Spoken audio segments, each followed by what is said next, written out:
Doutor Glauco, como vai? Boa noite, doutor Ivan, tudo bem? Prazer Bem, estar com vocês aqui. Muito obrigado. tudo é nosso. Bom, boa noite, pessoal. Para aqueles que não me conhecem, meu nome é Ivan Pimenta, eu sou gestor jurídico da Unimed de Paranavaí e hoje nós trouxemos aqui para vocês para falar sobre compliance e sobre LGPD, Lei Geral de Proteção de Dados, o Dr. Glauco, que vai ser o nosso primeiro palestrante. O Dr. Glauco é um dos advogados que integram a banca de advogados da Unimed Federação do Paraná, e a doutora Thaisa, que vai falar para nós sobre LGPD. A doutora Thaisa, ela é integrante da Lites Consultoria, que faz alguns trabalhos junto a algumas Unimedes do estado do Paraná, e especificamente também agora sobre essas questões inerentes à LGPD. Então, ambos têm um currículo muito admirável. Eu me abstenho de falar sobre o currículo e deixo isso para que eles falem com mais clareza. Enfim, boas-vindas a todos. Desejo a todos uma boa palestra e uma boa noite e um bom curso. Muito obrigado. Obrigado, doutor Ivan. Boa noite a todos. Boa tarde. Em nome do doutor Renato Demarque, cumprimento todos os cooperados, fornecedores, representantes de rede prestadora, todos os colaboradores da Unimed Paranavaí. Cumprimento a doutora Thaisa Vieira, também palestrante aqui nessa noite. Agradeço também o convite da Natália Garcia, né, responsável de compliance da Unimed Paranavaí, e da Lisley Beltrame, se eu não me equivoquei no nome, por, enfim, ter solicitado a nossa presença para falar um pouco sobre esse tema de compliance que é tão importante e tão presente na nossa realidade cotidiana. Meu nome é Glauco Rodrigues, fui advogado, assessor jurídico do Sistema Unimed por vários anos. Hoje eu estou na Unimed Paraná na função de gestor de compliance e privacidade de dados. Enfim, a ideia é abordar um pouco essas questões de compliance aí que permeiam os interesses aí das cooperativas, especificamente da Unimed Paranavaí, como a singular do sistema. Então, muito obrigado a todos, doutor Ivan. Eu vou compartilhar, então, a tela da nossa apresentação para que nós possamos, então, iniciar essa fala. Todos conseguem visualizar? Sim? Ok. Sim. Então, a ideia é tratar aqui dos aspectos gerais, né, de um programa de compliance, fazer uma breve abordagem sobre a legislação, os principais aspectos de estruturação do programa, algumas questões práticas aí relacionadas ao dia a dia que envolvem o compliance, abordando o tema de forma geral.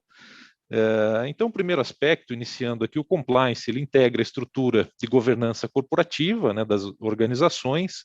A governança corporativa entendida como um sistema pelo qual as organizações são dirigidas, monitoradas e incentivadas, envolvendo o relacionamento, né, entre os entes que lhe administram, né, os proprietários, administradores, os órgãos de fiscalização e controle e as demais partes interessadas ao negócio. Então, o compliance, como órgão aí de controle interno, né, ele atua no melhor interesse da organização, primando aí pela defesa também dos princípios da governança corporativa, né, que são os princípios da transparência, da equidade, né, da prestação de contas pelos sócios e da responsabilidade social, societária, né, visando assegurar a perenidade da organização, integrando-se então a estrutura de compliance aos demais órgãos de controle interno das organizações, né?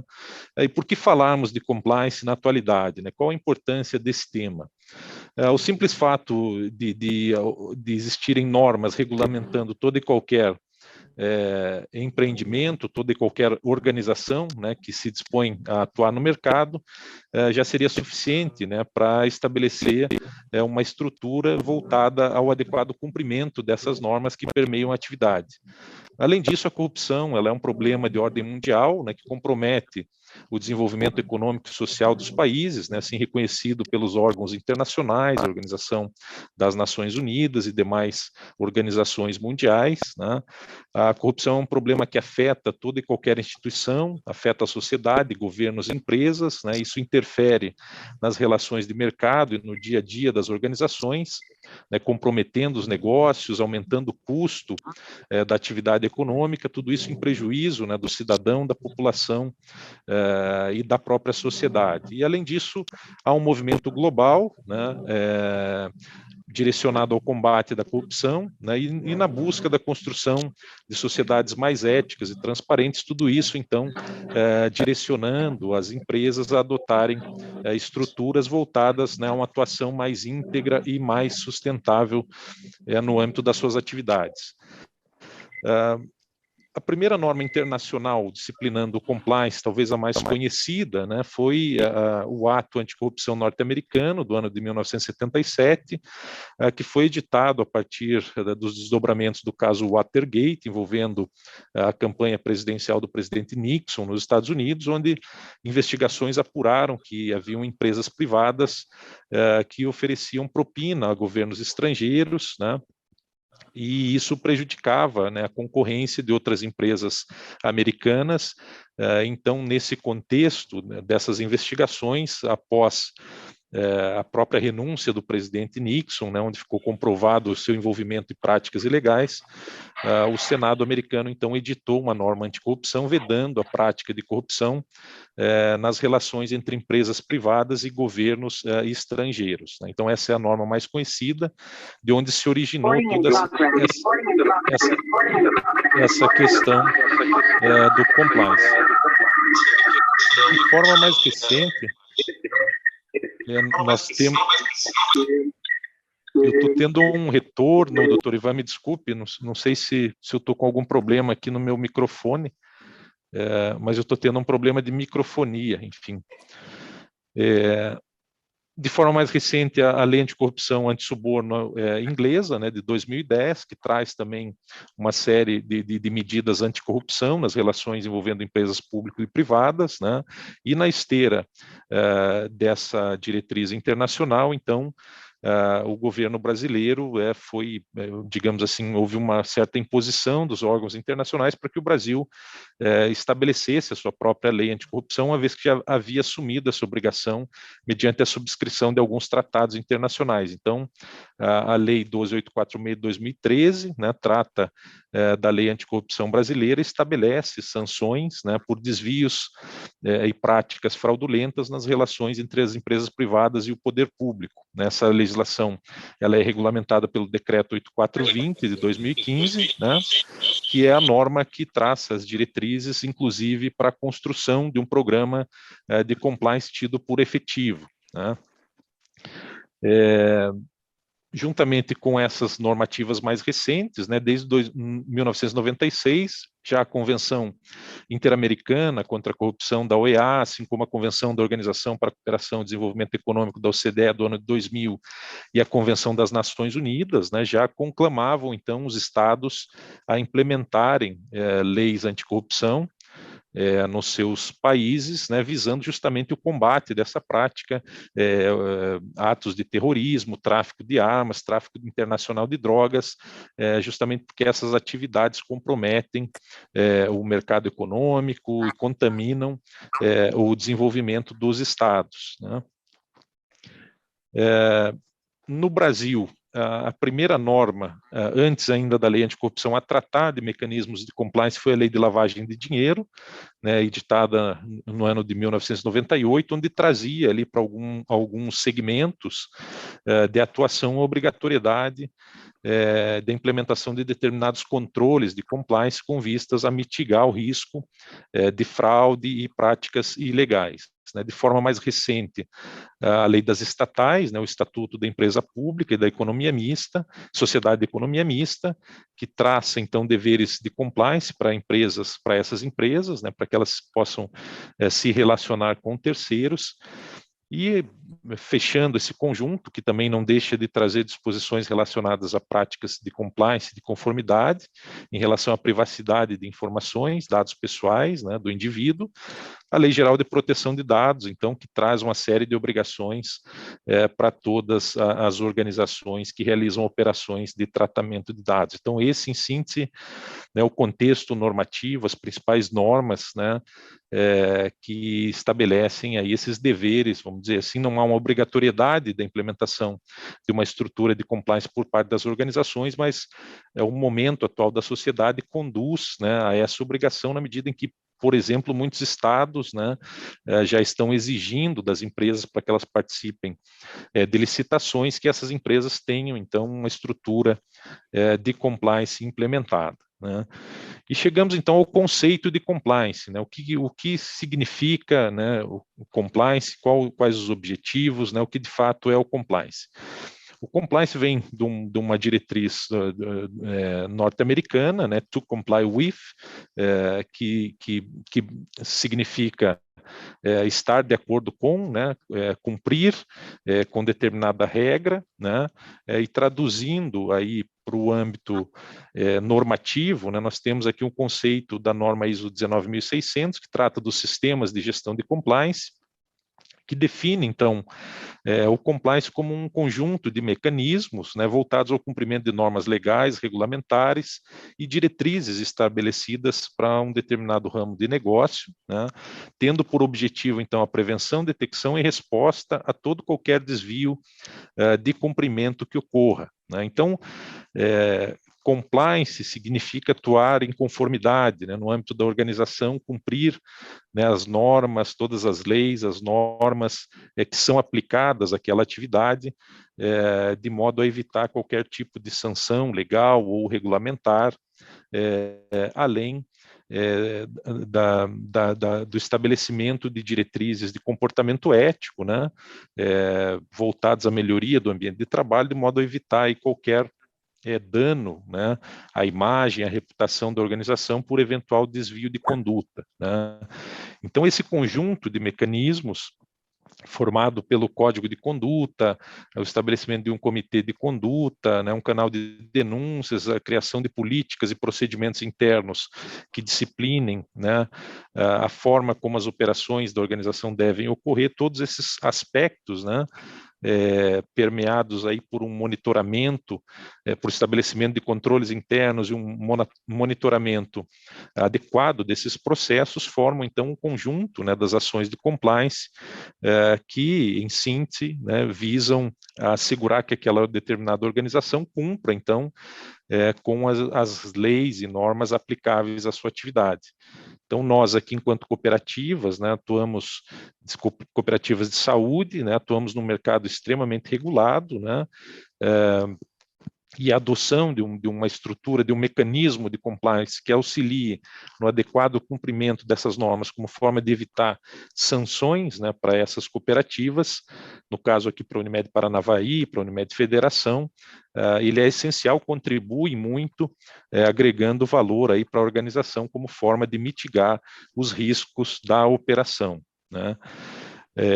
Mas o compliance vai um pouco além, né, da questão do cumprimento normativo, né, que um conceito da procuradora Carla Veríssimo, procuradora da República, numa obra específica sobre compliance, ela traz um conceito aqui que sintetiza um pouco tudo que nós comentamos. Então, o compliance tem objetivos tanto preventivos como reativos, visa a prevenção de infrações legais em geral, assim como a prevenção dos riscos legais e reputacionais aos quais a empresa está sujeita, na hipótese de que essas infrações se concretizem. Além disso, impõe à empresa o dever de apurar condutas ilícitas em geral, assim como as que violem as normas da empresa, além de adotar medidas corretivas e entregar os resultados de investigações internas às autoridades, quando for o caso.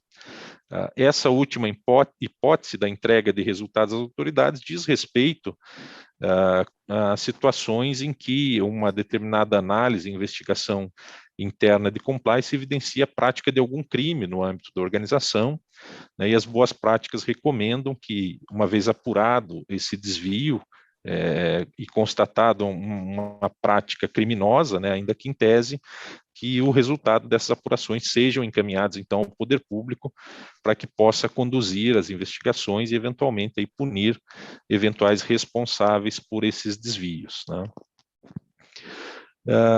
Em síntese, né, nós poderíamos sintetizar aí 4 principais objetivos de uma estrutura de compliance, que, em primeiro lugar, o reforço, né, do comprometimento de todos os membros da organização com uma cultura ética e de integridade corporativa, né, assegurar um adequado padrão de cumprimento normativo, né, ou seja, de adequação dos processos organizacionais para o cumprimento das leis e políticas internas da organização. É importante que a função de compliance não atue de forma isolada, mas sim seja integrada, né, às demais funções de controle da organização, como sistemas de gestão de riscos, auditoria, sistemas de qualidade, e também tem um objetivo importante de prevenir, né, e responder a práticas de possíveis atos de corrupção, suborno, fraudes, né, e outras práticas ilegais que possam vir a ocorrer no âmbito da organização.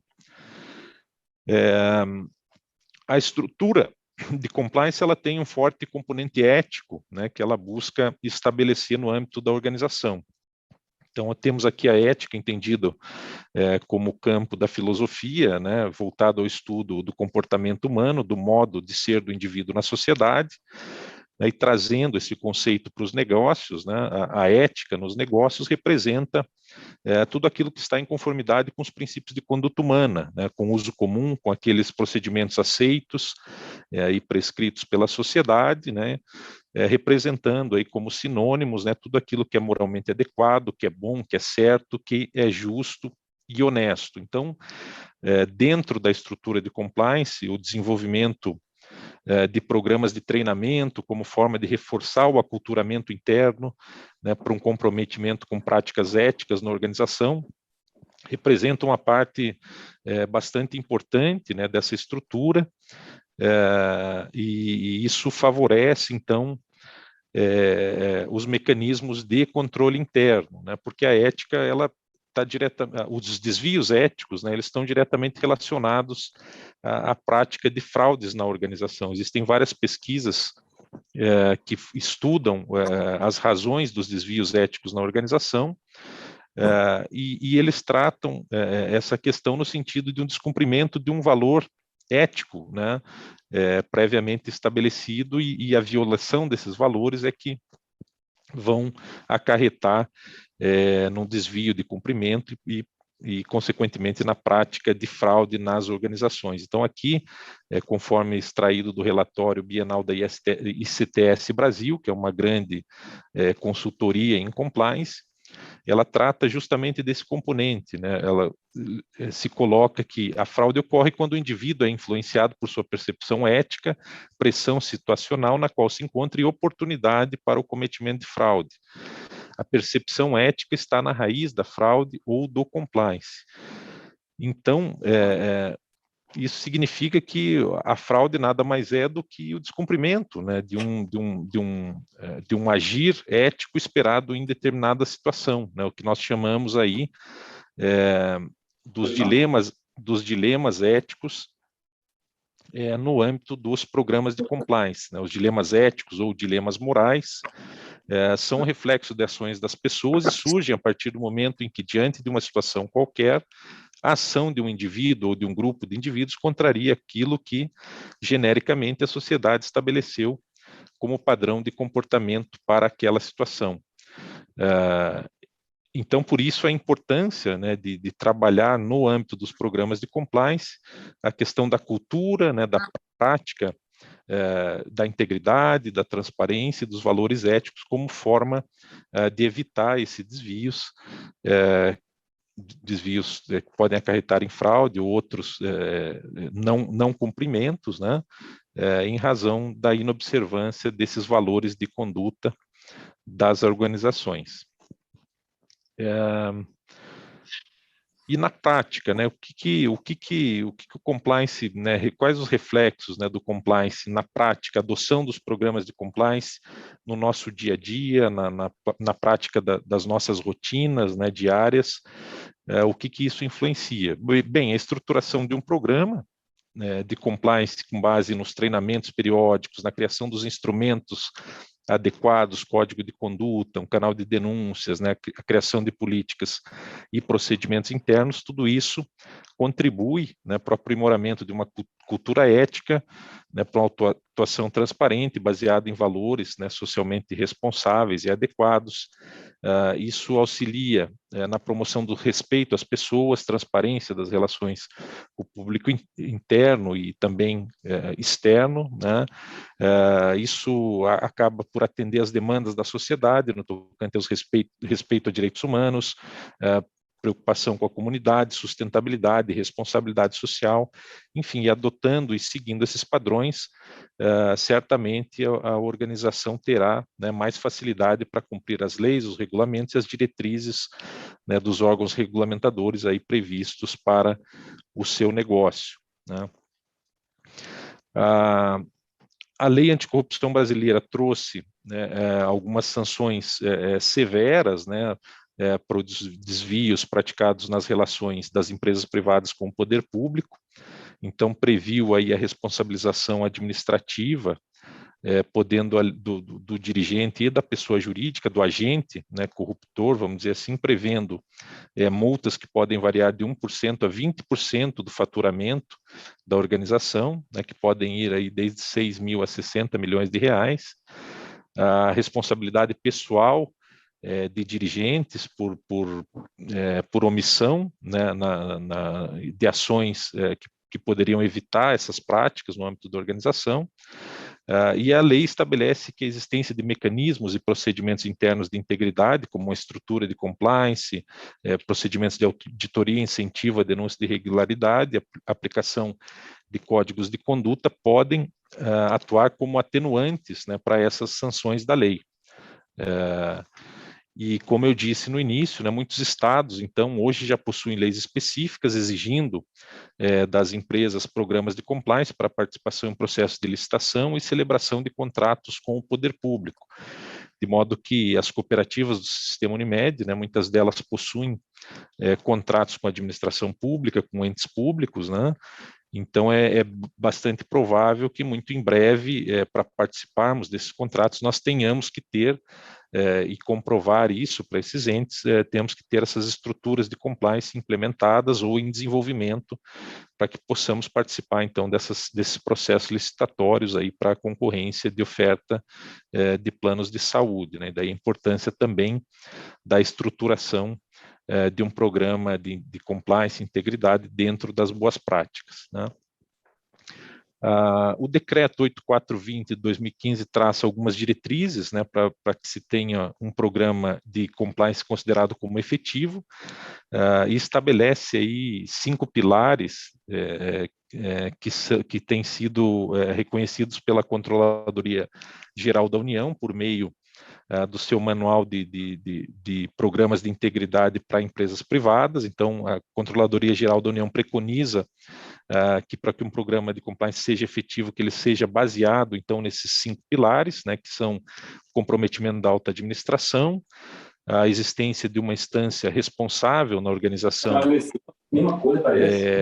para desenvolvimento dessas atividades de compliance, né, um processo preliminar de análise dos perfis de risco da organização, ou seja, o compliance atua baseado em riscos, então é necessário que a organização identifique os seus riscos, né, mapeie esses riscos, estabeleça procedimentos de controle e monitoramento, e também, né, um quinto elemento, justamente o monitoramento desses processos, né, como forma de avaliar periodicamente se os controles estabelecidos são suficientes, né, para mitigar aqueles riscos decorrentes desses processos. Quais são os principais instrumentos, né, de um programa de compliance? Então, para que a gente tenha um programa de compliance efetivo, eu preciso ter primeiro um código de conduta, né, por meio do qual sintetizo os valores da organização, que devem ser observados e cumpridos por todos naquela organização, desde do colaborador até a alta administração, né? É necessário a criação de um canal de denúncias, ou seja, um instrumento apto a receber denúncias de possíveis desvios no âmbito da organização, então um canal que resguarde aí a transparência, o sigilo das denúncias, preservando inclusive a possibilidade de denúncia do anonimato dessa denúncia, né, que isso seja então recepcionado e tratado por meio de um comitê de conduta criado pela organização, né, esse comitê, então, que vai ser o responsável por analisar aqueles relatos, né, coletar as evidências e avaliar se há pertinência naquela denúncia, digamos assim, né. Paralelo a isso, a criação de políticas e procedimentos internos, né, com vistas a padronizar as operações da organização, ou seja, estabelecer um procedimento padrão, né, para determinadas atividades, facilitando com isso as ações de controle e monitoramento, e o estabelecimento de um modelo de gestão de consequências, ou seja, estabelecendo sanções, né, que podem ir desde a orientação, a depender da situação, até a aplicação de uma eventual sanção, caso seja identificado, então, algum desvio de conduta no âmbito da organização que viola, então, um dever de compliance previsto no código ou em alguma política da cooperativa, aqui no nosso caso, né? Algumas das principais funções do responsável de compliance, digamos assim, né, no âmbito de atuação, então cabe a função de compliance identificar as obrigações de compliance da organização, integrar essas obrigações por meio de políticas, né, criando procedimentos e controles, né, promover treinamentos de apoio, né, para os colaboradores e também para as lideranças e para a alta administração, buscando disseminar e fortalecer a cultura de compliance no âmbito da cooperativa, identificar os riscos de compliance, estabelecer a gestão desses riscos, né, em relação às áreas de alta administração, promover análises críticas dos riscos identificados, ou seja, revisar esses riscos periodicamente, e fornecer aconselhamento à organização sobre riscos de compliance e demais assuntos relacionados ao programa de compliance. Aqui uma síntese, então, das principais obrigações. Em termos de riscos de compliance, nós trazemos aqui uma pesquisa do ano 2019, de uma consultoria multinacional, a KPMG, onde aponta os principais riscos de compliance de uma organização. Então, de baixo para cima, ali, o principal risco foi uma pesquisa envolvendo mais de 250 empresas, né, do Brasil, e, em primeiro lugar, o risco relacionado à gestão de terceiros e contratos, né, foi o principal risco de compliance apontado a ser monitorado, seguido ali das questões de direitos trabalhistas, tributários, né, riscos tributários, ali em quarto lugar, riscos relacionados à tecnologia e segurança da informação, seguido por políticas e procedimentos internos, né, ou seja, desvios derivados do código de conduta e das políticas internas, e aí por diante, né, riscos de fraude e combate à corrupção, o risco regulatório, aparecendo ali em sétimo lugar, né? Talvez aqui porque nem todas as empresas fossem reguladas por agências estatais, né? Por isso talvez esse sétimo lugar. Além de outros riscos importantes que estão no escopo de um programa de compliance, devem ser mapeados, enfim, e monitorados, né, para que possam ser evitados por meio das ações de compliance e demais controles internos, né. Aqui algumas atribuições de atuação de um programa de compliance, né, o tratamento das questões ético-corporativas, né, então as questões ligadas ao código de conduta, as denúncias, né, os procedimentos e políticas internos, uma atuação relacionada a um compliance legal regulatório, né, no sentido justamente de identificar as principais obrigações da organização, da cooperativa, como cumprimento de leis e normas da agência reguladora, questões anticorrupção, proteção de dados e outras, né, e um aspecto antissuborno relacionado aí a ISO 37001, que é a norma internacional anti-suborno, e traça diretrizes de boas práticas para mitigar esses riscos, né? Então, também situações relacionadas a contratos ou outros negócios com o poder público, a gestão de contratos de modo geral da organização, não, a gestão adequada do relacionamento com fornecedores, né, com empresas, clientes PJ, especialmente, e demais parceiros de negócio, né? Algumas das principais dimensões, vamos dizer assim, de atuação de uma função de compliance. Alguns dos benefícios da implementação de um programa de compliance, né, são vários os benefícios. A estruturação de um programa adequado agrega valor à organização, né, cria uma cultura ética, né, na organização, valorizando a marca, no caso aqui a marca Unimed, cria uma visão positiva na sociedade, previne danos à marca Unimed, previne o envolvimento em atos de corrupção vinculados à lei anticorrupção, além de demais sanções legais e regulatórias, né, derivadas aí do âmbito de regulação da Agência Nacional de Saúde Suplementar, né, além de várias outras benefícios que um programa traz para uma empresa. Aqui alguns casos, né, relacionados a desvios de compliance ocorridos no âmbito do sistema Unimed, então casos extraídos da jurisprudência do Superior Tribunal de Justiça. Aqui uma situação de recebimento de denúncia, né, envolvendo um diretor, administrador de uma Unimed, pelo crime de não observar o limite de compensação de prejuízos fiscais em um determinado semestre, né, primeiro e segundo trimestre do ano calendário. Então, por essa inadequação, ele incorreu num ilícito tributário e houve, então, o oferecimento de denúncia pelo Ministério Público, que acabou sendo acolhida pelo Poder Judiciário e teve aí o seu processamento regular, né, uma situação que poderia, aí, com auxílio de mecanismos de compliance, né, uma atuação adequada aí da gestão da contabilidade, em conjunto com os processos de auditoria e monitoramentos de compliance, poderia certamente ter sido evitado esse equívoco, né, nos lançamentos aí do balanço social. O segundo caso relacionado a uma gerente de uma determinada área de uma Unimed, em que ela possuía empresas particulares e direcionava os processos de compra da cooperativa para que ocorressem de forma superfaturada junto às suas próprias empresas, né?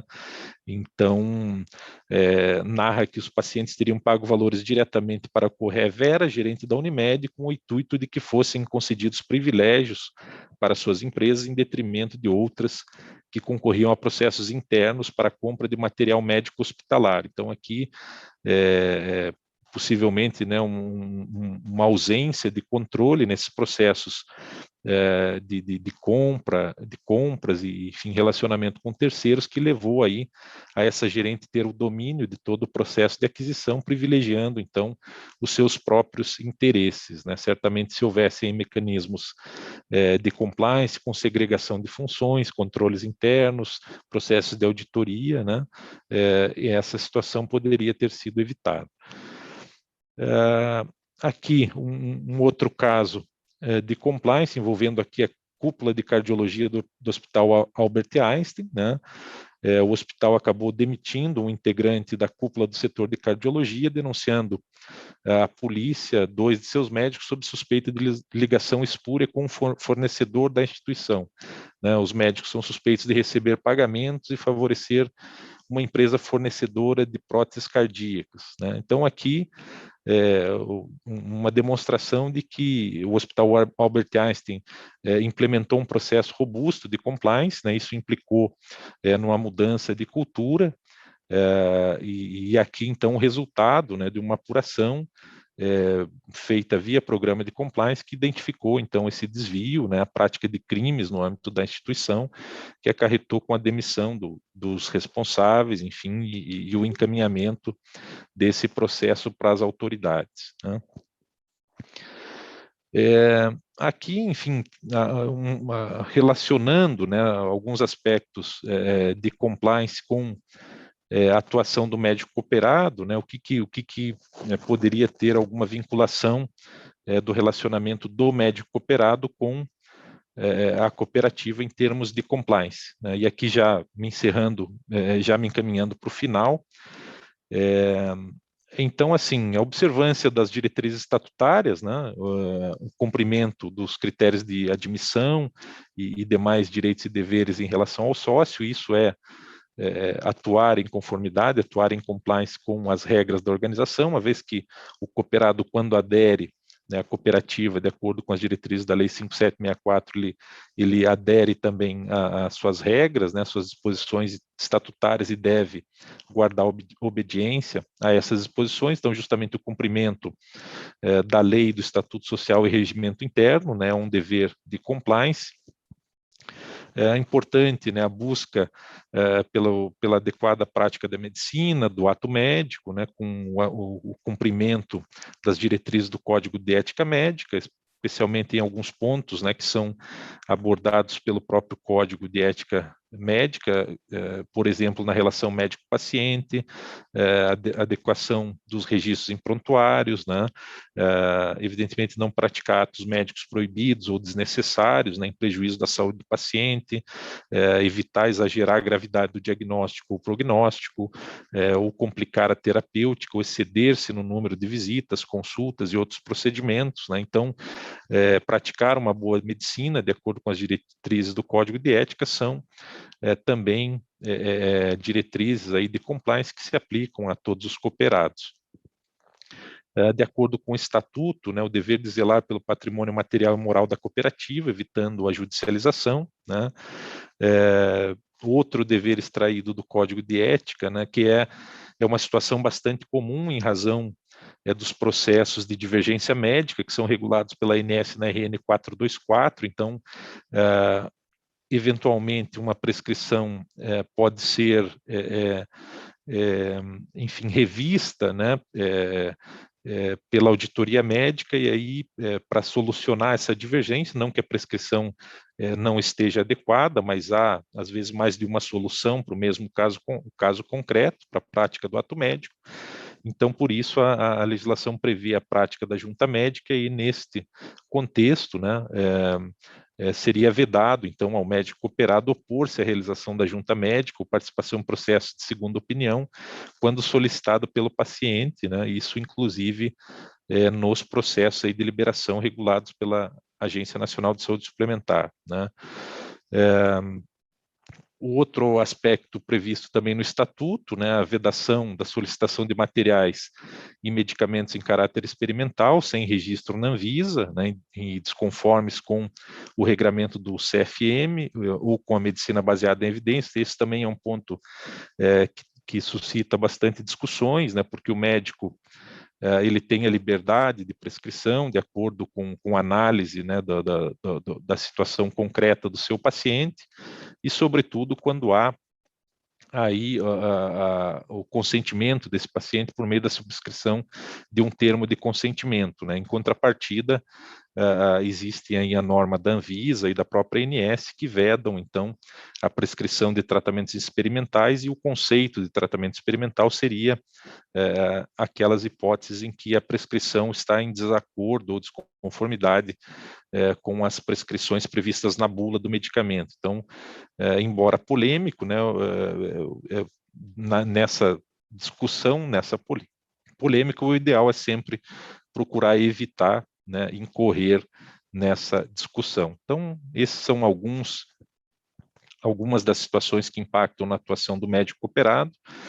É importante também evitar, né, incorrer em algumas práticas que são previstas no Estatuto Social como hipóteses passíveis de eliminação, né, do cooperado. Então, isso, observar e se abster dessas práticas seria, assim, uma atuação em compliance, em conformidade, né, ou seja, abster-se da prática, de qualquer prática considerada prejudicial em relação à cooperativa, né, o que colida com seus objetivos, deixar de cumprir dispositivos do estatuto, né, se utilizar de meios ilícitos ou fraudulentos para aumentar seus ganhos, e dentre outras hipóteses, né, estatutárias. Então, atuar de forma a se abster dessas práticas é, sim, atuar em compliance por parte do médico cooperado.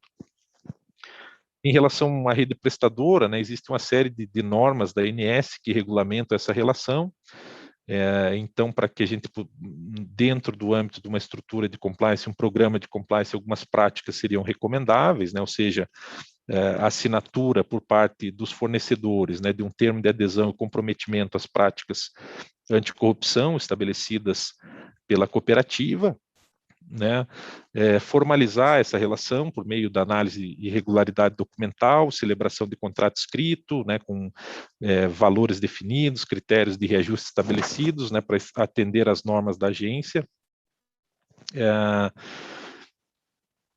A inclusão da rede prestadora em programas de qualificação, que hoje é uma exigência, é uma recomendação, né, trazida por norma específica da ANS também, os programas de acreditação previstos na RN 452 da ANS também trazem uma série de diretrizes de adequação junto à rede prestadora, e os programas de qualificação, né, o Qualis ou Qualis, é um programa importante, né, para estar em conformidade com as diretrizes da ANS. A busca pela atualização de informações no CNES, muitas vezes a operadora se vale dessa fonte de informação para atualizar seus cadastros ou para cumprir alguma obrigação legal. Então, da parte da rede prestadora, seria interessante que mantivesse as informações de estrutura, responsáveis técnicos, etc., atualizados, né, perante o CNES. Enfim, dentre outras situações, né, que configuram aí certamente cumprimento aí a deveres de compliance previstos pela agência reguladora. Em relação aos fornecedores, seja de OPMEs ou de insumos em geral para a cooperativa, também algumas práticas são recomendáveis, né? Assinatura também de um termo de adesão mediante a subscrição de um documento, né, com comprometimentos anticorrupção, cumprimento das diretrizes de conduta da cooperativa, né, promover a regularidade documental no aspecto administrativo e fiscal, licenças, etc., né, certidões negativas, estabelecer uma relação contratual formalizada, né, para evitar quaisquer dúvidas de interpretação. Enfim, fornecedores com programa de compliance implementado, né, podem ser classificados aí de forma diferenciada, apresentação de carta de referência, de relacionamento com outros contratantes, a subscrição de pactos, selos de integridade, sustentabilidade, certificações, são também, enfim, informações que fortalecem, né, contribuem para esse vínculo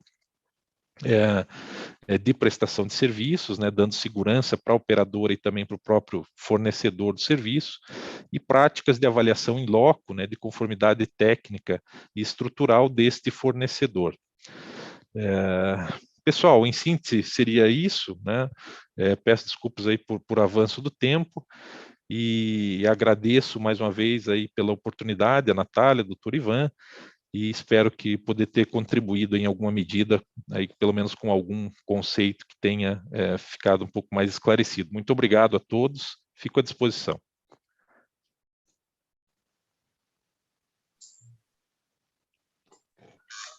Boa noite, pessoal. Natália, o doutor Ivan, tem algum recado ou posso iniciar aqui? Pode dar continuidade, doutora Thaisa? Pode? Então tá bom. Obrigada, Natália. Então, para começar aqui, queria dar boa noite, Natália, boa noite, pessoal que já me conhece aqui, boa noite ao doutor Glauco, parabéns pela fala. Sempre muito bom relembrar, né, o que é compliance, enfim. A minha é relembrar, acho que o pessoal aqui é aprender um pouquinho, acho que o doutor Glauco acabou a fala dele dizendo se ajudou, eu posso dizer que ajudou, porque a mim, pelo menos, ajudou a relembrar, né? Foi bem conceitual, gostei bastante da fala. Gostaria de agradecer também ao convite, né, pela Natália, o doutor Ivan, que me convidaram aqui. Vou me apresentar rapidamente. Então, meu nome é Thaís, eu sou advogada, eu faço a parte de consultoria jurídica, né, na Lix, então a gente adequa algumas empresas com LGPD, e a Natália falou que o meu papel aqui hoje era falar um pouquinho de LGPD, né, então vamos ver se eu vou cumprir, depois no final você me fala, hein, Natália, se deu tudo certo, hein. Deixa eu começar compartilhando a minha tela aqui com a minha apresentação. Deixa eu colocar no modo tela cheia aqui para ficar melhor. Que é isso, que todo mundo consegue ver minha tela aí? Opa, deixa Deixa eu colocar de novo. Deixa eu sair aqui do... No Zoom, ele está no modo tela cheia. Eu não gosto do modo tela cheia. Deixa eu colocar aqui. Parar, deixa eu tirar isso. Agora eu vou voltar de novo.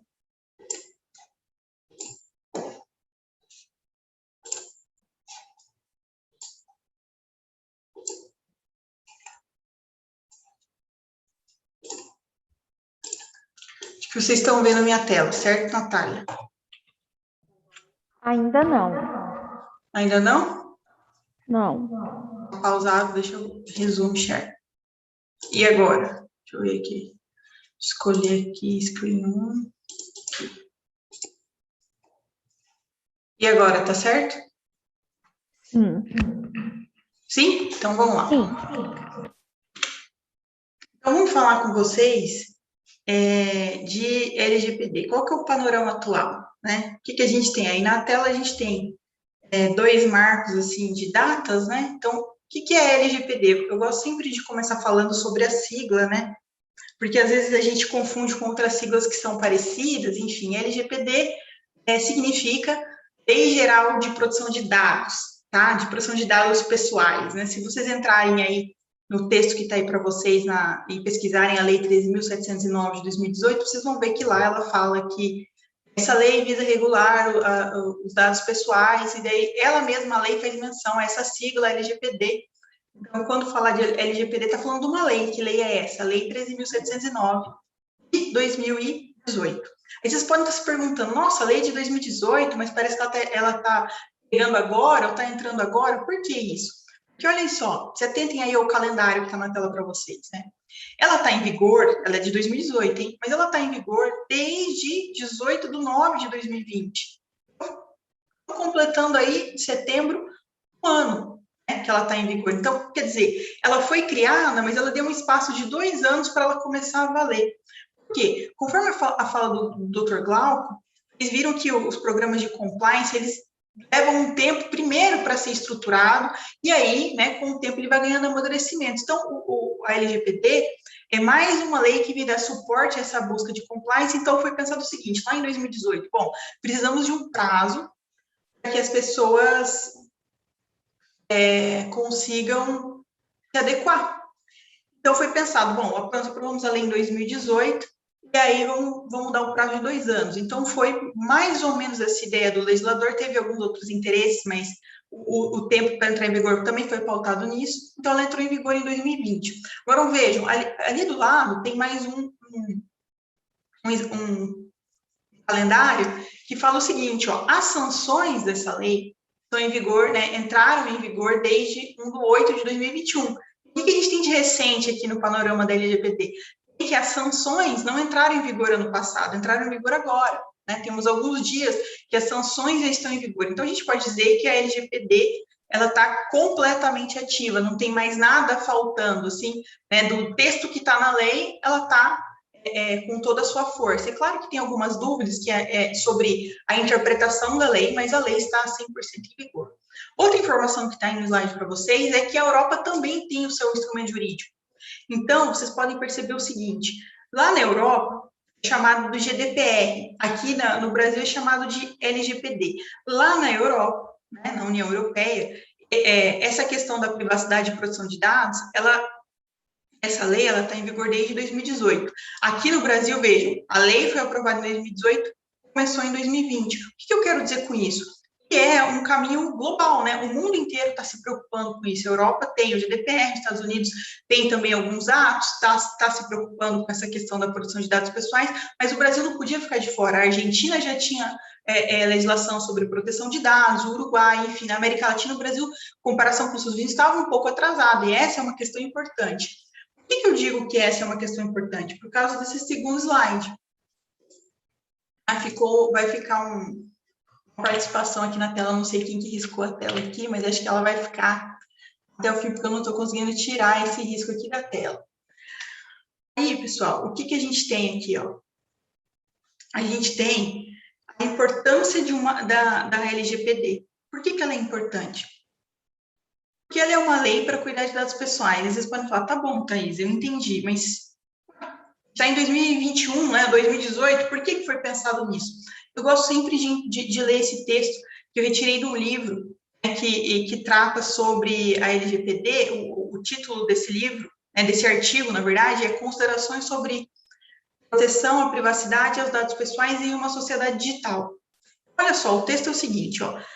Dados pessoais, eles podem retratar ou permitir retratar, após cruzamentos e classificações que as potentes máquinas computacionais fazem hoje, em fração de segundo, aspectos profundos da privacidade ou da intimidade da pessoa. Daí que dentro dessa moldura mais ampla, a proteção à privacidade e à intimidade, surge a preocupação em regular a coleta, o gerenciamento e o uso posterior desses dados. Então, vejam só, vamos dar um exemplo. Hoje, quando a gente pega um celular, nem falando de computador, a gente pega um celular, aí a gente está lá pesquisando no Google alguma coisa, se a gente está logado numa conta do Gmail, o Gmail vai fazer uma captura de inúmeros dados, do que você pesquisou, que horas que você pesquisou, quantos sites você entrou, enfim, ele começa a coletar essas informações, todas atreladas àquela pessoa que está pesquisando. No caso aqui, vou usar eu mesmo. Então, está lá pesquisando os dados da Thaisa. E aí, olha o que está grifado ali, ó, né, em negrito. Hoje, com esses dados, os computadores conseguem cruzar tanta informação e que ela vai fornecer o quê? Aspectos profundos da privacidade e da intimidade, porque ele vai saber o que você está pesquisando, o que você está gastando dinheiro. Vamos colocar essa ideia dentro de uma rede social. Você vai lá dentro do TikTok, do Instagram, enfim, dessas redes, do Twitter, das redes sociais que existem. Facebook também, né? Então, a gente coloca foto lá, e às vezes a gente faz uma marcação de localização. Ou seja, você está dando essa ferramenta da rede social, né, Facebook, Instagram, TikTok, enfim, uma localização. Você está dando aspectos da imagem. Quem aqui nunca viu lá que o Facebook faz reconhecimento do rosto e sugere quem que é a pessoa? O que é isso? Né? Um tipo de reconhecimento facial. Então, você está entregando aspectos profundos da sua privacidade e intimidade. A pergunta é, você gostaria que essas empresas fizessem esse tipo de cruzamento, que ela tivesse esse dado? Porque, no fim do dia, o dado não é da empresa, né? O dado é da pessoa. A lei vem falar o seguinte, olha, não é que a gente não pode mais usar os dados pessoais, é que para os dados pessoais a gente precisa pensar em algum regramento, em algum balizamento, ou até posso dizer em regras mínimas, para a gente poder usar os dados pessoais. Dito isso, eu quero responder agora para vocês, para quem que é a LGPD? Então, a gente já entendeu que, nesse mundo digital, os dados viraram insumos, né? Viraram algo muito importante, porque hoje a gente tem empresa que o que ela gasta mais não é comprando insumo, precisa produzir alguma coisa. Para ela produzir alguma coisa, ela precisa de um computador, internet, energia elétrica, alguém que saiba programar para coletar os dados. E aí a gente vai numa rede social que a gente fornece esses dados gratuitamente, né? Fornece do que a gente gosta, faz check-in, curte. Então, a gente está dando inúmeras informações. Então, a gente já entendeu a importância dos dados, então vamos entender por que a gente tem que ter uma lei para proteger esses dados. Porque é o seguinte, ó, quem que é titular de dados, que é um conceito que tem na LGPD? Estou dando o primeiro conceito aqui para vocês. Quem que é titular de dados? O texto na tela. É titular de dados toda pessoa física identificável através de dado pessoal. Então, dessa premissa, o que a gente consegue entender? A segunda linha, ó. Nesse ponto, então, toda empresa de qualquer tamanho ela vai precisar se adequar ao LGPD. Por quê? Porque toda e qualquer empresa vai ter ou cadastro de cliente, ou um cadastro com o nome dos funcionários, né, com dados de funcionários. No mínimo, ela vai ter isso. Ah, mas eu só tenho funcionário, eu não tenho cliente pessoa física. Então, mas funcionário vai ter dado pessoal, né? Vai ter, olha o que está na tela ali, ó, é titular de dados toda pessoa física identificável através de um dado pessoal. Então, nome, RG, CPF, você vai estar lidando com dado pessoal. Então, para quem que é LGPD? Para todo mundo que é titular de dados, então qualquer pessoa física, não é? E qualquer empresa, porque a empresa vai ter que lidar com aqueles dados. Vejam, a LGPD, ela vai trazer uma forma de você poder utilizar esses dados na empresa, ou quem quiser tratar esses dados, mas fazendo um diálogo transparente entre aquele que quer tratar e aquele que possui o dado, né, que é o que a lei chama de titular de dados. Então, nesse sentido, olha o que fala, eu acho bem interessante o artigo 1º da LGPD, porque ele fala o seguinte, ó, esta lei, ó, a LGPD, dispõe sobre o tratamento de dados pessoais, inclusive nos meios digitais, Aqui eu gosto de fazer um parênteses. A LGPD vale não só para dados que estão no computador, ou seja, para meios digitais, mas ela também vale para dados físicos. Então, se a gente tem um arquivo, alguma gaveta que a gente guarda contrato, tem nome de pessoas, que eu posso identificar uma pessoa, eu também tenho que pensar na LGPD para cuidar do que está nesse arquivo, nessa gaveta. Enfim, continuando ali. Então, esta lei dispõe sobre o tratamento de dados pessoais, inclusive nos meios digitais, por pessoa natural ou por pessoa jurídica de direito público ou privado, com o objetivo de proteger os direitos fundamentais de liberdade, de privacidade e o livre desenvolvimento da personalidade da pessoa natural. Ou seja, para quem que é LGPD em resumo? Para pessoa física? Sim. Para pessoa jurídica? Tem um negócio? Com certeza. Essa pessoa jurídica, ela pode ser um ente privado? Pode ser uma MEI, pode ser uma empresa de consultoria, pode ser um escritório de advocacia, enfim. Pode ser um órgão governamental, porque ele também mexe com dados, sim. Então, no fim do dia, a LGPD é praticamente para todo mundo. E eu gostaria de trazer aqui para vocês a ideia não só, eu tenho um negócio, eu tenho que me adequar à LGPD. Sim, certamente. Mas e se eu sou a pessoa física? Eu preciso saber da LGPD, porque a LGPD, ela traz todo um regramento que traz garantias ao titular de dados. Eu costumo fazer sempre a analogia do Código de Defesa do Consumidor, talvez esclarecer um pouco mais a importância da LGPD. Hoje, muitas pessoas, para não dizer todas as pessoas, alguém já fez uma compra online ou já conhece alguém que fez uma compra online. Mesmo porque, mesmo sendo a compra online, se aplica o CDC, você sabe que você compra online, você tem que devolver em 7 dias, por exemplo. Olha a garantia que o CDC te dá.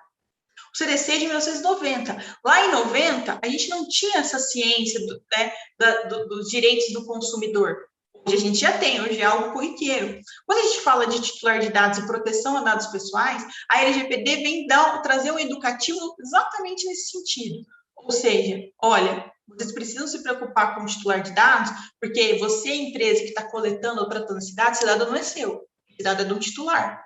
Você tem algumas regras para poder tratar esses dados. Tudo isso, a gente vai ver, então, nesse momento, os fundamentos, né, da LGPD. O que a gente tem como fundamento da LGPD? Bom, a gente tem esses fundamentos, estão previstos lá no artigo 2º da LGPD. E temos aí 7, né, na tela para vocês. Primeiro, respeito à privacidade, ou seja, esse fundamento da lei. Eu vou pegar aqueles dados do titular, mas eu tenho que respeitar a privacidade dele, ou seja, eu não vou pegar mais dados do que eu preciso, ou vou pegar dado que me dê informação sobre privacidade se eu não preciso ter informação sobre isso. Autodeterminação informativa, o que é isso? O titular é dono dos seus dados, né? Ele precisa ser autodeterminado e saber aonde estão os seus dados. Porque hoje a gente tem aquela sensação que recebe ligação, perguntando se quer cartão de crédito, se está devendo conta, ou seja, onde que estão nossos dados? A gente tem essa ideia de que os dados não nos pertencem, né? Estão ligando aqui no meu celular para me incomodar, falar de uma conta, para falar assim, mas de onde você pegou o meu celular? A lei vem trazer justamente essa ideia. Por isso que eu digo que ela é muito importante para qualquer pessoa. Olha, por que você tem o meu celular, né? Esse dado é meu. Será que eu passei esse dado para ter esse tipo de tratamento, para alguém me ligar me oferecendo alguma coisa? Será que pode ser feito isso?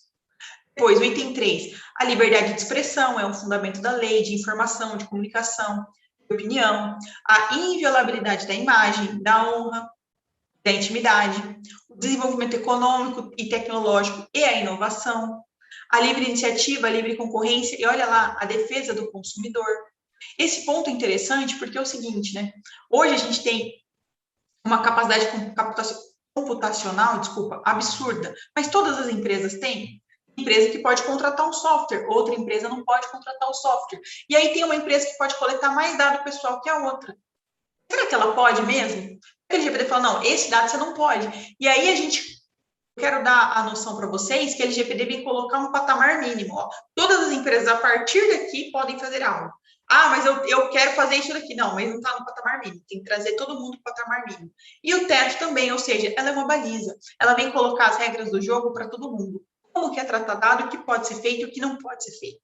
Então, essa ação, né, essa atitude da legislação, ela vem promover o desenvolvimento econômico e tecnológico e também a livre iniciativa e livre concorrência. Ou seja, a gente não vai ter uma concorrência desleal de dados, porque a lei vale para todo mundo. E, consequentemente, a gente promove a defesa do consumidor. Por último, um outro fundamento da LGPD são os direitos humanos, o livre desenvolvimento da personalidade, a dignidade e o exercício da cidadania pelas pessoas naturais. Porque vocês já devem ter visto aqui casos de tratamento do pessoal que causam dano à imagem, ou você espalha uma notícia que não é verdadeira sobre aquela pessoa, você pode causar danos àquela pessoa. Então, quando você está passando uma fake news sobre aquela pessoa, ou uma imagem sobre uma pessoa sem pensar exatamente sobre o que você está fazendo, talvez você esteja ofendendo o direito à privacidade daquela pessoa. Então, a legislação vem trazer essa ideia. Carlos, eu acho que o microfone do Carlos está aberto, eu estou ouvindo o retorno dele aqui. Como está o Carlos? Por gentileza, obrigada. Depois, a gente tem, eu acabei de falar para vocês de princípios, agora eu quero falar de fundamentos.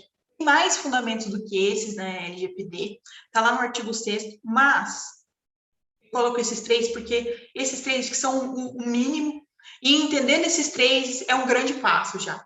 Quais são esses três fundamentos, né? Finalidade, adequação e necessidade. Então, o que é finalidade? Realização do tratamento para propósitos legítimos, específicos, explícitos e informados ao titular, sem possibilidade de tratamento posterior de forma incompatível com essas finalidades. Vamos começar por um exemplo. Vocês entraram no e-commerce e compraram lá qualquer item, sei lá, uma camiseta.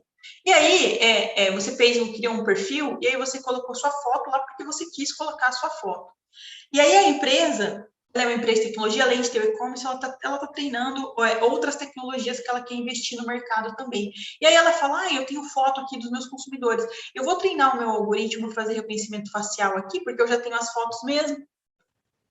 Olha só, você não colocou a foto lá para essa finalidade. Você colocou a foto lá simplesmente porque você queria ser identificado. Não que a sua foto fosse utilizada para tratamento de reconhecimento facial. Então, esse tratamento não está de acordo com a finalidade. Como ele também não vai estar, o item 2 ali, adequado. Por quê? Porque, olha só, o que é a adequação? É a compatibilidade do tratamento com as finalidades informadas no titular, de acordo com o contexto. Se você entrou naquele site para comprar algo, o que foi informado para você? Precisa do seu nome, precisa do seu endereço, do seu CPF para a nota. A foto é opcional. Com certeza, não tem motivo para ele fazer uma leitura, né? Um reconhecimento facial naquela foto. Não é adequado. Né? E, possivelmente, se ele não informou isso previamente, ele não está tratando de maneira necessária, porque ele não precisaria fazer isso. E o outro item o que é essa necessidade? É a limitação do tratamento ao mínimo necessário para a realização de suas finalidades, abrangência dos dados pertinentes, proporcionais e não excessivos em relação às finalidades de tratamento. Qual que é a finalidade quando você entra no e-commerce? É comprar algo. Você precisa fornecer uma foto? Não precisa.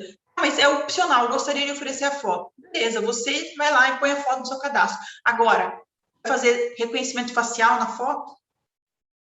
Quer dizer, a questão do reconhecimento facial numa foto de cadastro, nesse contexto que eu falei para vocês, de uma compra no e-commerce, ela não respeita a finalidade, nem a adequação e nem a necessidade. Então, no dia a dia de vocês, vou mexer com dado pessoal, pensem nisso sobre finalidade, adequação e necessidade. Será que eu preciso pegar essa informação? Ou eu preciso pegar essa informação dessa forma? Eu não posso pegar essa informação de uma outra forma? Por que eu digo isso? Às vezes a gente faz uma captação ativa. A gente poderia trocar a captação ativa de fazer uma pergunta direta por uma captação passiva dessa informação. Deixa o titular informar se ele quiser. Se ele não quiser, ele não informa. Por quê? Porque não é necessário. Ou se ele não me informar, eu também já tenho a informação que eu preciso. Então, ele não está dentro desse critério que eu gostaria. Então, a gente precisa pensar sobre o tratamento de dados e pensar... considerando finalidade, adequação e necessidade, ajuda muito a não fazer tratamentos de uma forma equivocada. E pegando a fala do Dr. Glauco, se a gente pensar finalidade, adequação e necessidade no tratamento de dados pessoais, a gente vai estar sempre em conformidade, ou seja, a gente vai estar respeitando uma legislação e, por fim, em compliance.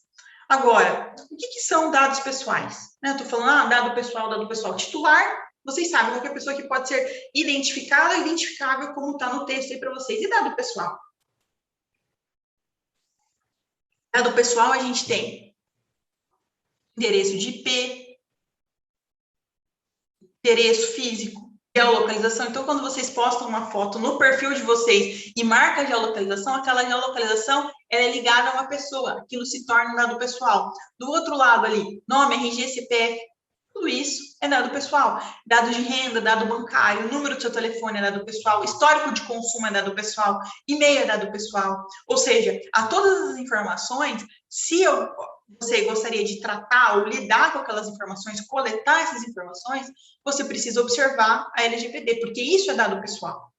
Agora, olha que interessante. Além de dado pessoal, eu coloquei na tela aí para vocês uma outra categoria de dado pessoal. Ela é mais específica, porque, ou detalhada, a gente pode dizer, porque ela é dado pessoal sensível.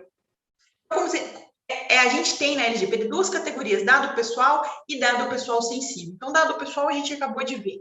E dado pessoal sensível? A legislação faz essa categorização para dados pessoais sensíveis. Então, o que a gente tem? Dados genéticos ou de biometria? São dados pessoais sensíveis. Biometria, quando a gente põe o dedo lá da digital, é biometria. Quando faz reconhecimento facial, é biometria. Dados de origem racial. Dado sensível. Dados relacionados à saúde ou vida sexual de uma pessoa. Dado sensível. Opinião política. Dado sensível. Filiação sindical ou filosófica. Também é um dado sensível. E convicção religiosa. Também. Porque esses dados, por que a lei decidiu dar um tratamento diferenciado? Então, criou dado pessoal e dado pessoal sensível. Por causa dessa frase que está aí na tela para vocês. Porque esses dados que eu apresentei aqui, justamente pelo seu viés discriminatório, eles exigem cuidados especiais. Porque se vaza, ou se alguém tem acesso indevido, eu não vou nem falar em vazamento, ou seja, a gente tem lá um login e senha do programa e alguém tem acesso a alguma informação sobre a minha saúde que não deveria ter. A gente até tendo uma exposição indevida. E se aquela pessoa tem um acesso indevido e ela pega aquela informação, retira daquele contexto e coloca em outro? A Thaisa teve um exame lá, sei lá, de Covid. Ela tem que ser informada para as autoridades e tal, mas aí uma pessoa vai lá, pega aquela informação, a Thaisa está com Covid, sai espalhando para todo mundo. Eu estou lá na minha casa fazendo o meu isolamento, cumprindo lá com as medidas que eu tenho que cumprir. Aí já tem alguém falando, olha só que violação, isso é dado sensível. Ou dado de convicção religiosa. Eu não gosto de expor isso, mas eu coloquei num cadastro lá porque foi necessário, vamos colocar essa informação lá necessária. Dependendo do tipo de cadastro médico, é necessário o médico saber alguns detalhes da convicção religiosa, e aí vaza essa informação, tá, é de tal convicção religiosa. Tem que tomar cuidado, porque esses dados, eles podem ocasionar uma discriminação àquele titular de dado, aquela pessoa física.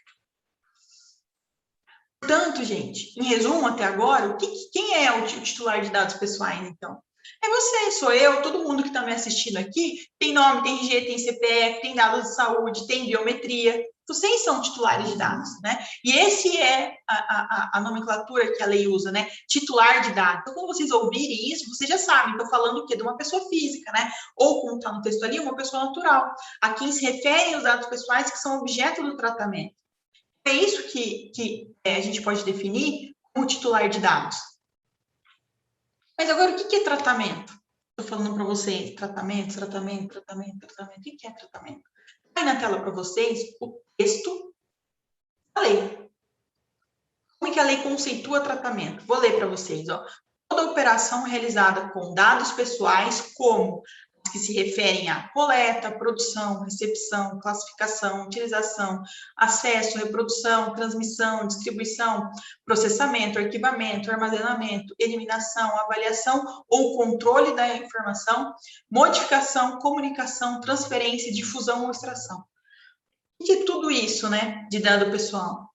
Eu posso resumir para vocês, porque é o primeiro contato, às vezes fica um pouco confuso. Tratamento, vocês estão vendo aí na tela. São várias coisas. Se você acessar um dado, você está tratando? Tá. Se você coletar o dado, você está tratando? Tá. Se você armazenar na nuvem, está tratando? Você armazenou no computador, foi na nuvem, foi no HD da sua máquina, você está tratando? Em resumo, como é que a gente pode entender melhor o tratamento? Tratamento, vejam, é tudo aquilo que eu faço, olha só, desde a coleta até a eliminação. Porque se eu classifico, se eu compartilho, se eu salvo, se eu transmito, estou tratando dado. Tudo que eu faço da coleta à eliminação, eu estou tratando. Olha que interessante. Só acessei lá, deixa eu entrar aqui para ver o cadastro da Thaisa. Estou tratando. Ah, deixa eu colocar uma nova informação no cadastro da Thaisa. Estou tratando. Então, a gente tem que pensar naqueles fundamentos, naqueles princípios que eu falei para vocês, e, por exemplo, pensar na finalidade, na adequação e na necessidade, toda vez que a gente for fazer um tratamento. Será que eu tinha que ter acesso à ficha da Thaisa aqui? Meu login tem que estar qualificado para eu ter acesso a essa informação? Ou não, não devia. Será que eu posso acessar essa informação? Será que eu deveria arquivar ou não deveria arquivar? Eu estou coletando mais informação do que eu devia, porque eu estou tratando, né? Coletar é tratar. Até excluir é tratar, né? Então, a gente tem que observar essa questão do tratamento para ajudar a entender. Levi, eu estou vendo a sua pergunta aqui, eu respondo ao final, tá bom? Quem quiser ir mandando pergunta aqui, eu respondo tudo ao final, sem problema nenhum. Depois, o que a gente tem aqui depois do tratamento? Eu queria tratar mais 2 conceitos com vocês, de dado anonimizado e anonimização. Por quê? Porque são conceitos que estão previstos na lei e com certeza vão ser cada vez mais comum de vocês ouvirem. Então, o que é dado anonimizado? Olha o desenho que está ali, é uma pessoa com uma interrogação, você não consegue identificar aquela pessoa. Né? Anonimizado traz aquela lembrança sobre algo que é anônimo, algo que eu não consigo identificar. E olha que questão interessante, porque se é anônimo, se eu não consigo identificar, eu não posso apontar quem é o titular, eu não posso apontar de quem é aquele dado, então eu não vou aplicar LGPD. O que isso quer dizer? Quer dizer que, às vezes, a gente tem alguns dados, mas a gente não precisa identificar a pessoa. A gente só quer estatística agregada. A gente quer saber quantos % usaram o plano, não precisa saber quem é a pessoa. Então, vejam, às vezes a gente utilizar a informação de uma maneira mascarada, nem que seja pontualmente mascarada, a gente pode afastar a aplicação da LGPD, pelo menos naquele momento. E o que é esse mascaramento provisório? Vocês já viram, quando vocês vão fazer alguma compra online ou algum site de autenticação, um site bancário, às vezes o dado do cartão de crédito, ele vem, ou do CPF também às vezes acontece, né? Vem com aqueles asteriscos, só mostra às vezes o dígito ou os números do começo, né? Isso é uma forma de tentar deixar aquele dado anônimo, né? No caso, é uma pseudo-anonimização, porque depois você pode reverter, né? Anonimizar e não ter mais como voltar.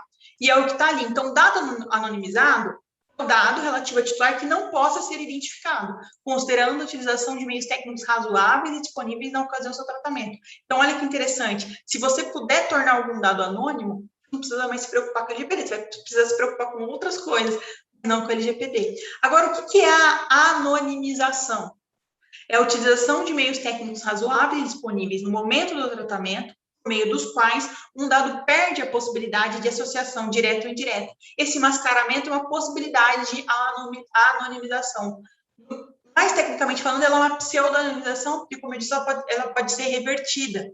Mas é uma forma de, pelo menos para um grupo de pessoas que não deveria saber de quem é aquele CPF ou de quem é aquele número de cartão de crédito, você consegue afastar essa identificação, então você está tendo está utilizando uma técnica de anonimização que afasta as preocupações da LGPD naquele momento. Então, é bom a gente pensar, será que é adequado? Será que é necessário?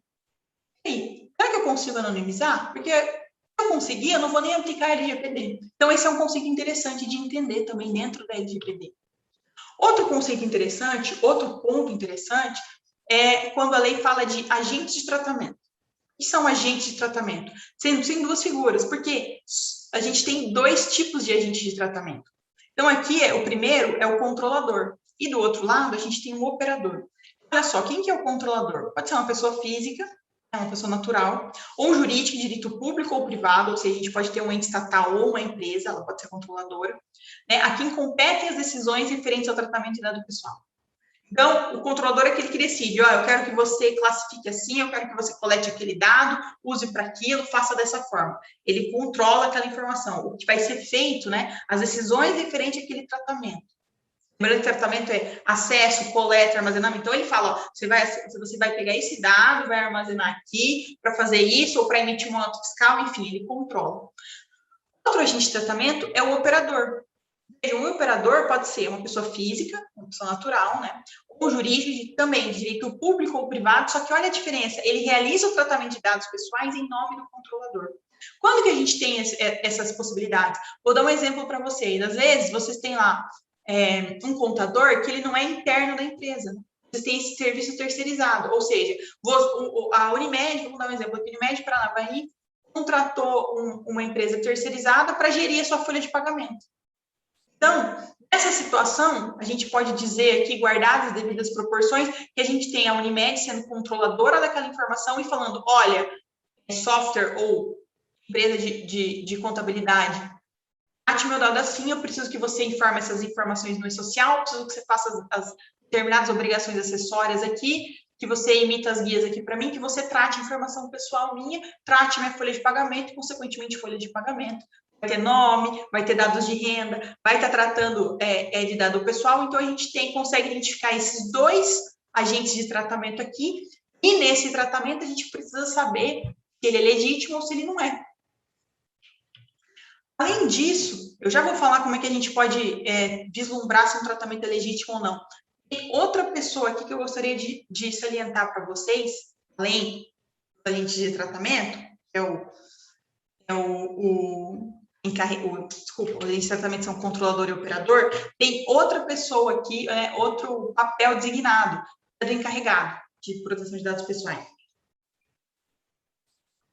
Vocês com certeza vão me falar, encarregado ou DPO? DPO é a sigla bem tratada pelo regulamento europeu, que eu falei para vocês no início da minha fala. O que esse encarregado pela proteção de dados pessoais faz? Olha o texto da LGPD, qual que é a função dele? É pessoa indicada pelo controlador e pelo operador para atuar como canal de comunicação entre o controlador, os titulares e a autoridade. Então, sabe quando você quer fazer uma reclamação sobre, nossa, por que essa empresa está me ligando? O que ela está fazendo com meus dados? Tem que ter uma pessoa específica na empresa que você vai falar com ela. O encarregado, ele vai fazer, digamos assim, o meio de campo. Então, se um titular está querendo saber sobre o dado pessoal tratado naquela empresa, ela vai falar com o encarregado. A Autoridade Nacional de Proteção de Dados também quer saber alguma coisa sobre o tratamento de dados naquela empresa, ou quer mesmo fiscalizar aquela empresa, ela vai falar com o encarregado.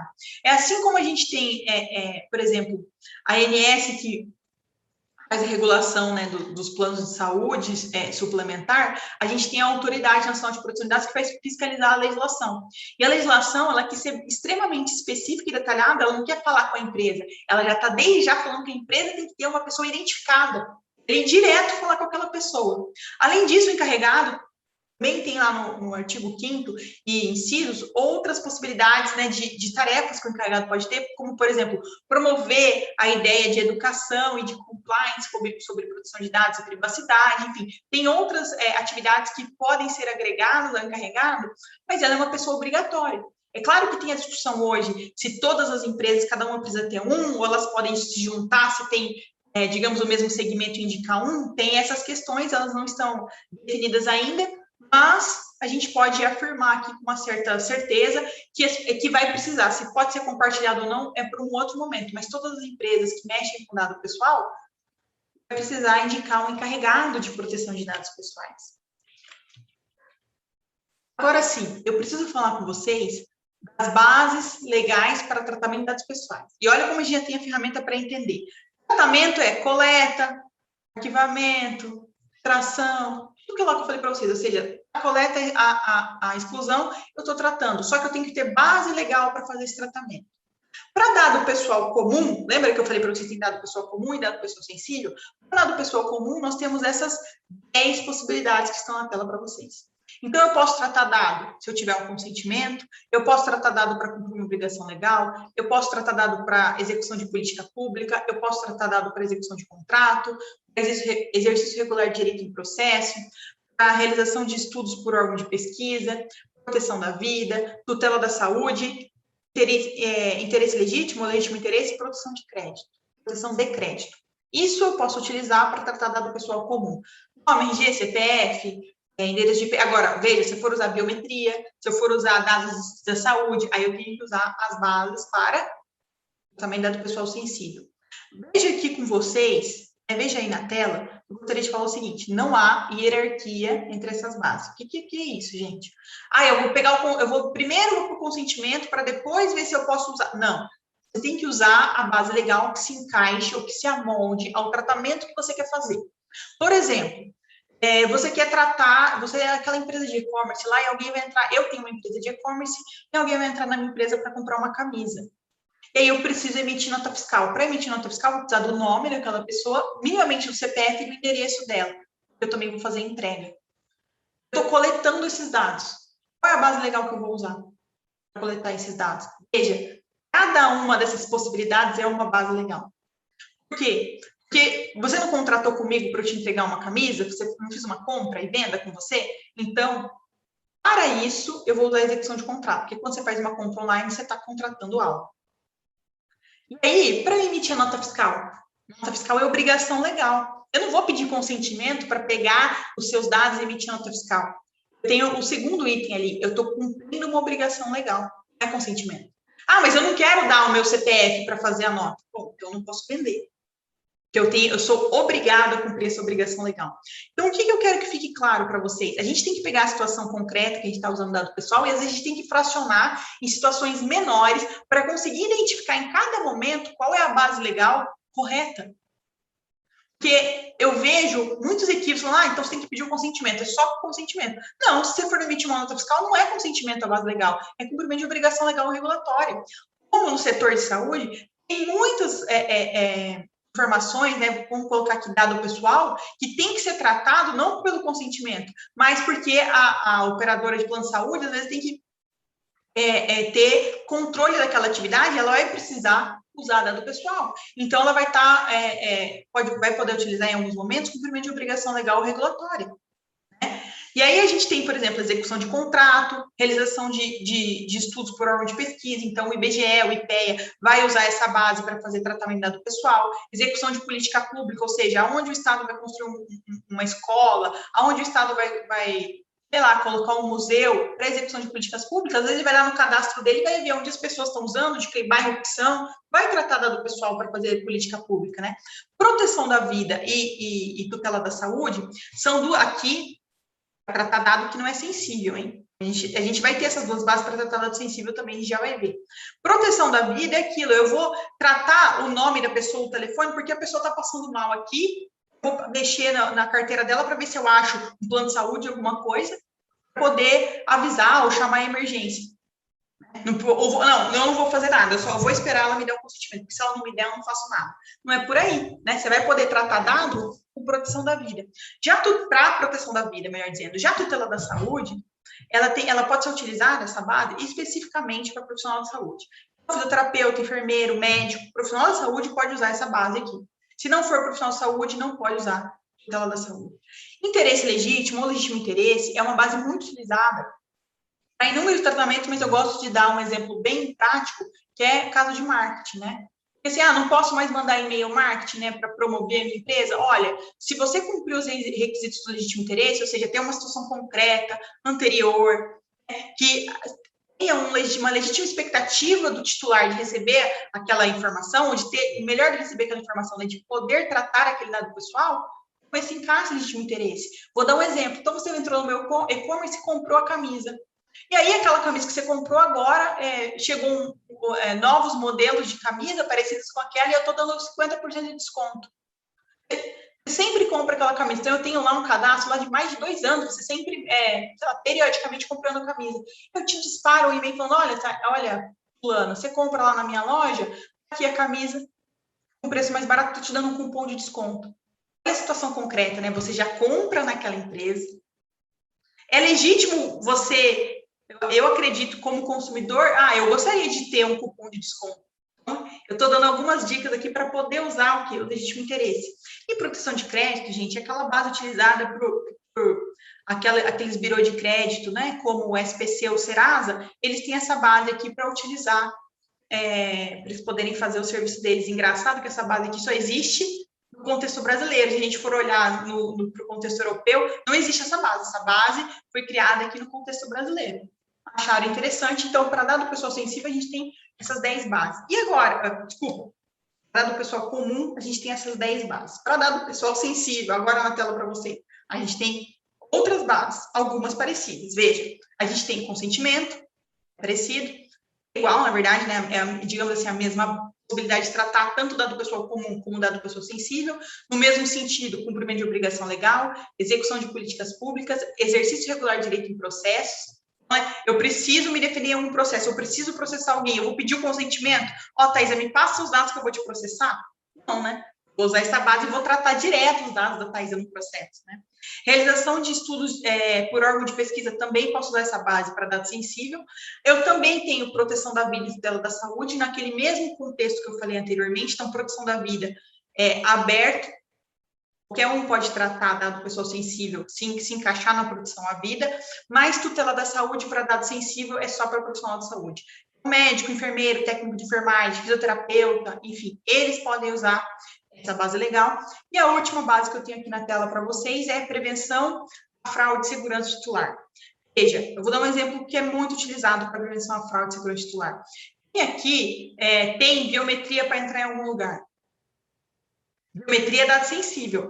Qual base que é utilizado para fazer biometria e você poder entrar nesse lugar, te identificar? Porque ele põe a biometria e identifica que é a Thaisa. Deveria ser, né? Já vi gente enquadrando em base equivocada, consentimento. Prevenção à fraude de segurança titular, para fazer o tratamento de biometria. Porque eu quero prevenir entre pessoas que eu sei quem é, porque aqui é um ambiente restrito, por exemplo. Eu vou usar a biometria, que é um dado pessoal sensível, para prevenção à fraude de segurança do titular. É uma das possibilidades. O que eu quero que fique bem claro é que tem dado pessoal e dado pessoal sensível, nós já vimos. E para tratar dado pessoal, tem 10 bases. Para tratar dado pessoal sensível, nós temos outras bases, 8 bases que estão aqui. E não há hierarquia entre as bases. Cabe aquela pessoa que vai tratar o dado escolher a melhor base dentro do contexto. E se eu pudesse dar uma dica, evite consentimento. De todas as bases, ela é a mais complicada de ser utilizada. A gente tem várias bases justamente para isso. O consentimento deve ser a última base a ser escolhida, porque ela é super difícil de fazer a gestão. Agora, outro ponto importante. Eu falei no início da minha fala que a minha exposição não é só para as empresas se adequarem, mas é para todo mundo que está aqui, trabalha numa empresa, ou é empresário, proprietário de uma empresa, também saber mais da LGPD como pessoa física, ou melhor, como titular, que é o que está na tela para vocês. Da mesma forma que eu disse que o Código de Defesa do Consumidor veio para trazer algumas garantias ao consumidor, a LGPD veio trazer garantias aos titulares, né? Direitos aos titulares, por isso que está aí na tela para vocês. O que o titular pode solicitar para aquela empresa que trata o dado dele? Tem os direitos aí na tela. Por exemplo, ele pode pedir a confirmação da existência do tratamento. Para que ele pede isso, gente? Para o encarregado. Ele pode mandar um e-mail para o encarregado e falar, olha, eu quero que você confirme a existência do meu tratamento. O titular, ele pode ter acesso, ele pode solicitar retificação, olha, muda meu telefone mudou, muda meu endereço, meu telefone mudou, ou outras solicitações que ele entender pertinente, e é claro, aí vão ser analisadas caso a caso. Ele pode pedir também revisão da decisão automatizada, que é bem interessante falar desse direito titular, porque algumas decisões dentro do âmbito dos planos de saúde são tomadas de maneira automatizada, e é direito do titular pedir a revisão dessa decisão. Ele pode, foi negado o meu exame, ou o meu procedimento, ele pode pedir a revisão, se for uma decisão automatizada, ele pode pedir a revisão dessa decisão automatizada. Ele também pode, ali embaixo, como vocês estão vendo, solicitação de eliminação e retirada de consentimento. Escutem isso. Solicitação de eliminação e retirada de consentimento. É o único direito titular que é voltado a uma daquelas bases. Então, olha como é difícil o consentimento. Você foi lá e estruturou o seu tratamento no consentimento. Aí o titular vem e fala, não quero mais, e tira o consentimento. Você não vai mais poder tratar. Por isso que eu falo que o consentimento é difícil de fazer a gestão dele, porque é a única base que o titular pode tirar o consentimento a qualquer momento. Por isso que eu falo, eu vou emitir uma nota fiscal, a minha base é consentimento. Aí ele tira o consentimento? Não, o correto é você colocar a emissão de nota fiscal, qual que é a base? Cumprimento de obrigação legal e regulatória, e não o consentimento. Porque se ele não quiser fornecer o CPF, não é nem questão de consentimento, você não pode nem prestar o serviço, né? Essa é a questão.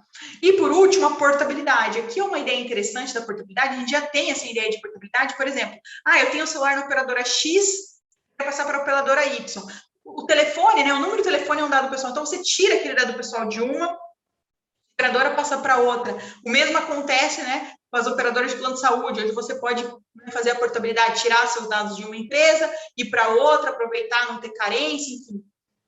E também agora com o Open Finance, né, que era antigamente conhecido como Open Bank, o Bacen mudou o nome, né, para Open Finance, ou seja, você pode ir para outras instituições bancárias, dar suas informações pessoais, ver se ele te oferece melhor crédito do que a empresa que você está. Então, essa é a noção de portabilidade, é um direito do titular. Deixa eu pedir meu dado. O dado é seu, você tem que poder pedir a qualquer momento. Dá aqui meus dados que eu quero usar em outro lugar. Essa é a ideia da LGPD fundamental, né? De quem que é o dado? É sempre do titular. Para finalizar, tenho mais 2 slides aqui. Primeiro, para finalizar a minha fala, olha qual que era o cenário pré-LGPD. Por que eu estou fazendo essa fala? O seguinte objetivo. Estamos em 2021, a lei é 2018. Esse assunto só vai ser cada vez mais frequente. Olha, antes da LGPD, a gente tinha ali, ó, fevereiro de 2019, Netshoes pagando R$500 mil em danos morais após o vazamento de dados. Então, eu não tinha LGPD. Eu já tinha o quê? Netshoes pagando dano moral porque vazou dado. Depois, o Banco Inter fechando acordo de R$1,5 milhão porque vazou dado. Eu não tinha LGPD e as sanções da LGPD. Ali em cima, a Honda sofrendo, há um ano atrás, um pouquinho mais de um ano atrás, ataque hacker, né, que suspendeu parte da produção global, inclusive no Brasil. O que será que vazou nesse ataque hacker? Vai ter que fazer uma auditoria lá para ver se, com certeza, teve dado pessoal. Depois, a Apple e o Google recebendo multas por download do aplicativo FaceApp, né, segundo o Procon, ou seja, não tinha LGPD, eu selecionei aqui, pensei 4 itens para vocês. Ou seja, até antes da LGPD entrar em vigor, esse assunto está cada vez mais sendo falado e na mídia. E qual que é o cenário atual? Isso que eu parei de atualizar no mês 5, tá? Senão, tudo isso aqui é obsoleto a cada minuto, digamos assim. Eu trouxe ali a logo para vocês da Autoridade Nacional de Proteção de Dados, porque ela já existe. E todas as informações eu retirei lá do site da NPD. Então, olha ali a primeira. Como é que a gente está? A NPD divulga orientações aos usuários sobre a nova política de privacidade do WhatsApp. É muito criticada a política de privacidade do WhatsApp. Né? O WhatsApp, olha ali, ó, se compromete a colaborar com o CAD, o Ministério Público Federal, a Autoridade Nacional de Proteção de Dados e o Senacom em relação à nova política. Por quê? Porque o WhatsApp decidiu, né, porque ele pertence ao conglomerado do Facebook, então WhatsApp, Facebook e Instagram é tudo do mesmo dono, então eles querem compartilhar informações entre si. E aí a autoridade falou, opa, você não tem base para fazer isso. Então, o WhatsApp diz que vai colaborar, né, com essas entidades aí para melhorar essa política de privacidade. Porque, veja, não é porque você tem o WhatsApp que você quer que o seu número e o que você coloca no WhatsApp vá para o Facebook e o Facebook saiba o que você faz. Olha, cadê a finalidade, adequação e necessidade do compartilhamento dessa informação? E, por último, olha ali, ó, a NPD apura suposto vazamento de dados pessoais de cartão de crédito. Isso é para falar se a gente for buscar hoje, a gente vai ter outros vazamentos de dados. Então, a autoridade já está fiscalizando. Isso é atual. É claro que ela acabou de soltar os objetivos dela de fiscalização, ela vai ter um caráter mais pedagógico no cenário atual, mas isso um dia vai passar. Não vai ficar só com caráter pedagógico desde o começo. Com certeza, em curto período, acho que não vai passar de 2 anos, ela vai começar a multar se não tiver adequado os preceitos, os fundamentos, né, LGPD. Bom, essa foi a minha fala. Gostaria de agradecer. Espero, assim como o Dr. Glauco, que eu tenha ajudado vocês nessa noite.